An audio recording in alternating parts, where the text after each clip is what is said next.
Lelouch, qui est l'invitée de demain, elle est auteure-éditeur, ce qui est exceptionnel en France, et elle a édité son propre livre avec de la pub à l'intérieur. Le bouquin s'appelle Ma vie est une œuvre d'art, et c'est aux éditions de la Rue de l'Ouest, c'est votre maison d'édition. Alors vous l'avez créé après avoir écrit le livre?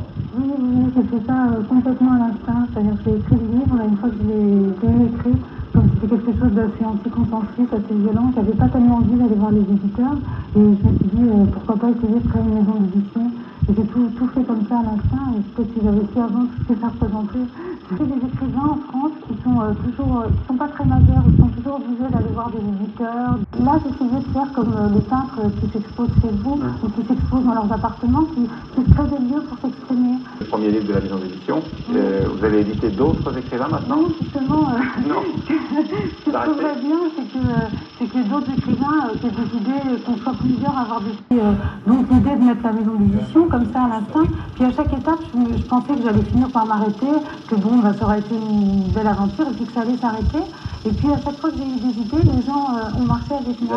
Voilà, et donc la publicité, par exemple, la première qui nous dit 80% des livres qui sont des livres de commande, c'est-à-dire que c'est devenu un gros marché. Et donc, ce que je trouverais bien, c'est qu'on soit nombreux à essayer de trouver des failles dans le système pour essayer d'arriver là. Mais moi, je ne me vois pas du tout, je ne me sens pas du tout chef d'entreprise. Mon rêve, c'est vraiment de me créer un... Est-ce que les maisons d'édition, les grandes maisons d'édition ont réagi depuis votre initiative? Un petit peu, c'est-à-dire qu'elles essayent un petit peu de récupérer le projet en se disant tiens, cette fille, elle a fait un truc d'édition qui est pas mal ficelé, ce serait peut-être pas mal de l'engager comme un poste dans notre maison d'édition.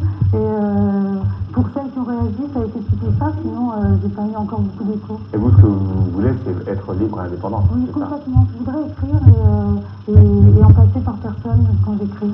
Voilà, merci Corinne Lelouch d'être venue nous raconter cette expérience. Merci. Ça s'appelle Ma vie est une œuvre d'art et c'est une édition de la Rue de l'Ouest, c'est la rue...